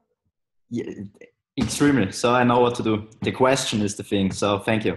Okay. Has anybody had a relative or a wife or a friend or boyfriend, girlfriend that like, you know, God, if they just did this in our relationship would be so much goddamn easier. Anybody like that? I bet they think the same thing about you, by the way, if you're having those struggles. Okay. So go to your girlfriend and say, hey, is there anything about me, just out of curiosity, that you wish I did that would make you more satisfied or more happy in our relationship that would drive you crazy if I was to do this? Is there one thing I could do that would make me more attractive to you or help you out? Ask your girlfriend that, or ask a girl that you're dating this. Oh, man, I guarantee your relationships are going to be a whole lot better after. I promise. And then just give it to her and hammer on that. Just do lots of that. Nick says, you know, of course, me, no bar communication, your life changes. Okay. So, for example, I'm going to put my wife in the spot for a second. She's right here. One thing my wife loves is she likes gifts. Now, she's not a gold digger. She's not materialistic, okay? But she likes to feel special. She loves when I do things for her. And I said, what is it something that I'd like to do? Come over here for a second so people see. Now she's blushing and stuff like that, right? So I you know, what is it that, you know, I'll be honest, I was like, you know, what would it take for us to have like sex every single day of the year? If, you know, sorry. You know, what would get you crazy? What's going to drive you wild, right? And she's like, I like gifts. I just, I don't know. I feel special when you come home and you do something for me, or we do those things, right? So go scroll on my social media and look at the vacations that we take all the time. She likes me to spend some time with her, and she likes gifts. We've been to Disney 3 times in the last year. She loves Disney. She likes, I bought her a coffee machine the other day. What are some of the things that I did recently that I just did for you?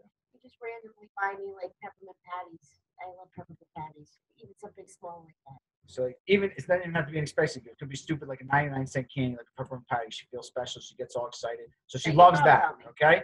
Now, there's a million other things that guys could do that think that that's what a girl wants, but that's what she wants. She wants some attention and gifts. Okay, I give it to you. There you go. All right.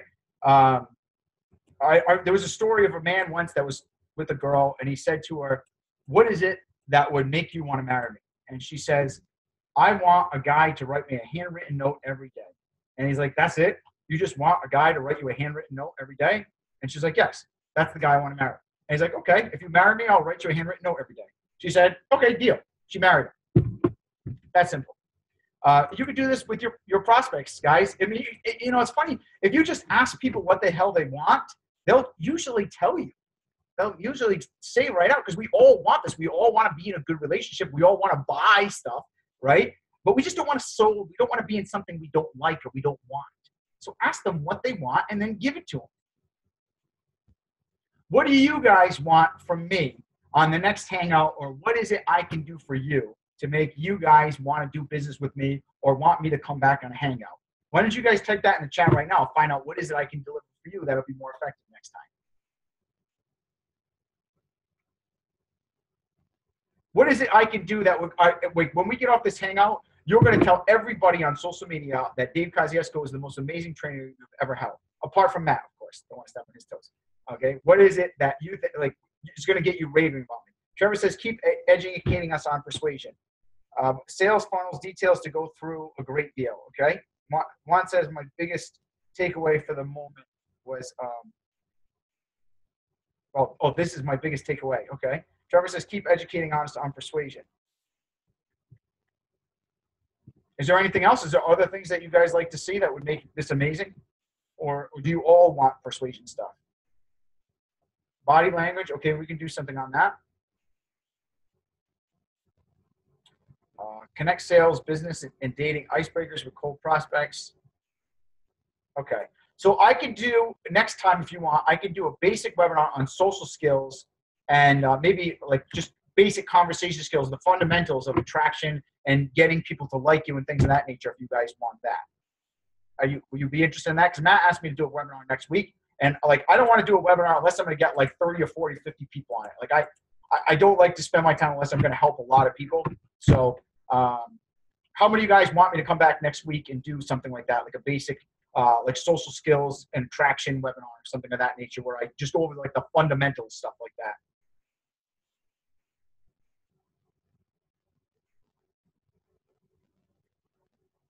Okay. All right. So then I'll do that. If you guys want that. Okay. Okay, guys. Let me see something. I think I'm getting a message for the guy who's going to interview me right now. Let me just send him a message really quick. I really wanted to let you guys watch me train my employee. So, he's messaging me right now, asking for my phone number. I'll get him in a little bit. Trevor, did you learn something so far? Come on over here today. What are some of the biggest things that you learned, Trevor, on this hangout? Because he's going to be running one of my stores for me. Victor, I call you Trevor. Sorry, Victor. Speak loud so they can hear you. Strategy, attention, closing, attraction, closing. That the strategy and attraction matters more than just closing. Okay. And even some of the basic fundamentals still is also helpful. Okay. All right. Good. Excellent. What do you think was your biggest takeaway? Like aha moment. You're like, oh, that's something I need to work on.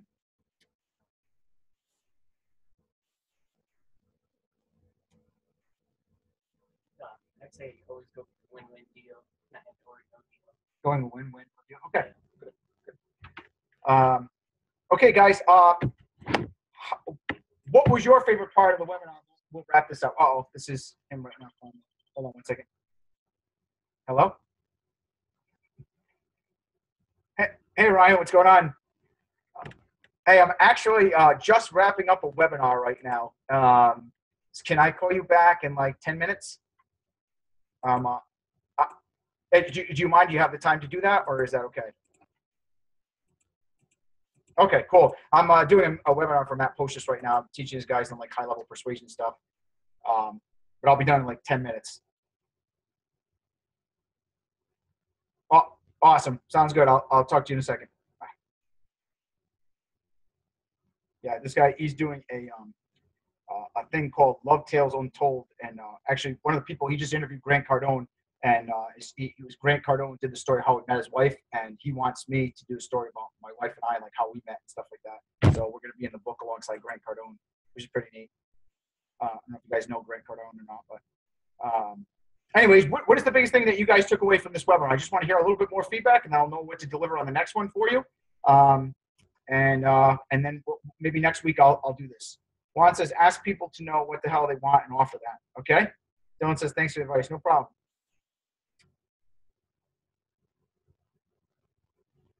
Did anybody else get anything?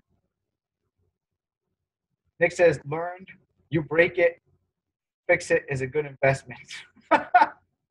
Hey, there you go. If you guys want to learn how to do it, I have an iPhone repair course and a course on how to flip $20,000 a month in phones on eBay. So if you guys want, you can get my course if you'd like. David says, focus on the first two parts, strategy and attraction. Okay, good. Trevor says how the entire sales process is closing. Okay, good. Derek says, learn the 25 cognitive biases. All right. Lawrence says the basics to start and look at what to build up on after that. All right, good. So what to build up from. Nick says, I was offered a franchise the other day, and you said you did 3, you know. If you like it, I might go give them $120K. Well, you get a franchise from me for a hell of a lot cheaper than $120K if you want. So if you want to do that, go ahead. I'm actually franchising my stores right now. Probably get in for a lot less than $120,000 if you're interested. But if you want, you know, let me know. It's probably, what is that, Solaris or something like that? Cell phone repair, CPR. Yeah. They're not making much more money than I am, believe it or not, in my stores, and their overhead is way more money. I know a lot of the owners for those companies, and I mean, I know most of the big players in that industry.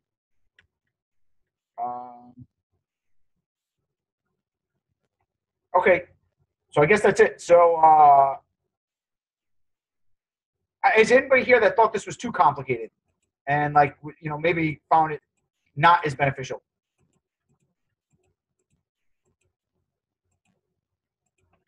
Angel says, sorry, I got to go. Great advice. Thanks. All right, cool. Appreciate you coming on the hangout today.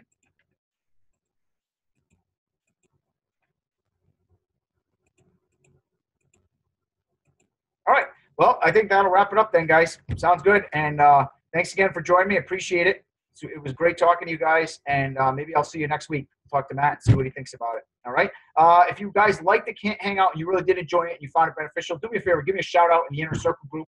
Let Matt know, or put a post about this, and I'd really appreciate that if you did enjoy this and it was helpful to you guys today. Thanks so much for coming, and I'll see you guys again later.